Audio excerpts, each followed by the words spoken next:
Okay, so this video is specifically for Makita Man 60. This is one of the two American Series 5200 U.S. military issue key retaining padlocks that I picked in a previous video. And what I'm going to try to show here is a little bit more detail about the tools used and how these tools work well with this particular keyway, and specifically with this cover plate that makes the keyway a bit recessed from the back of the bottom side of the padlock. So what I'm using here is essentially a bent paper clip, because I find that the standard tension wrenches. Let me grab one here and show it to you. Standard tension wrench and middle of the plug tension is best for these, or what some people call top of the keyway tension.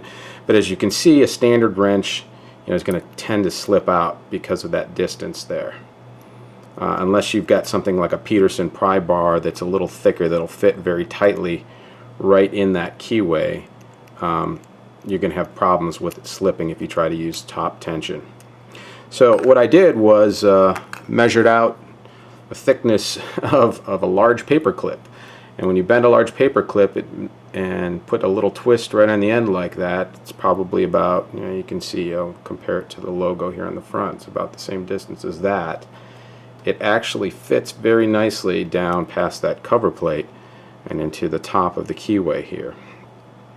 So then it bumps basically right up against that first key pin that you can see in there.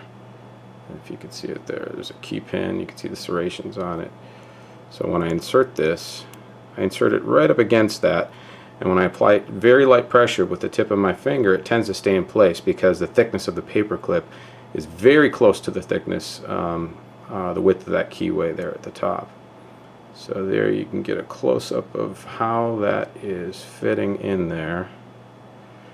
All right, and again, you can see my finger is not really even changing color. It's very light tension that I apply. And the tool that I'm going to use for this, because you can see the bitting on this key, there is a particularly low setting right in the middle of the pin stack there. So what I'm going to have to do is be able to reach behind and set the ones behind to get to that one. So I use a medium hook here. It doesn't have a lot of upper reach, but this HPC, here's the one I used in the last video. It's a homemade, very similar. It's a little thicker, it's a little stronger metal because it's made from stainless steel, a little stiffer, but this is a nice little HPC hook that also works well for this lock. So basically we'll just insert and start from the back with very light, as I mentioned before, scrubbing pressure on the rearmost pins to try to get them to set first. And I've already got a little bit of turn there that I could feel. Okay, there we got a little bit of false set. I don't know if you could see how far that turned. And when I try to pull my hook out, actually I'm hitting that low pin. So I'm going to push up on that pin slightly, just lever that up, and you can see the counter rotation. And there we set again. Okay, so we set that third pin. I'm going to move forward. Alright, I'm not getting any movement on that one, and move to the front pin. Right behind, you can see my hook is right behind that paper clip. I'm going to push up on that first pin, making sure to try to be careful not to displace my tension tool as I do this, which is very easy to do with light tension. Right. Oh, we had another pin in there that needed to be set. Number 2. There's number. Whoop, and look what I just did. What I said I didn't want to do. But actually, what happened was I set that first pin, and it was unlocked at that point.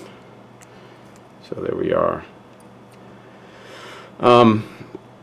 Now, I've only ever tried one other American lock that I've picked that was not a military key retaining padlock, and it did require a little bit more tension than what I'm applying for these military locks, and I think that's because there is no return spring on the actuator. With these, since they're key retaining, here's the key for it. Let me turn that back and lock it up.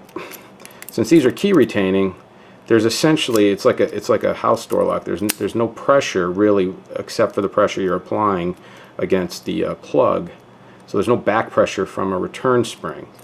So I think with the standard American locks that are not key retaining, where it's springing the key back to you when you turn, you get that additional tension that you're fighting against, and it may require a little bit more than what I'm applying with these paper clips.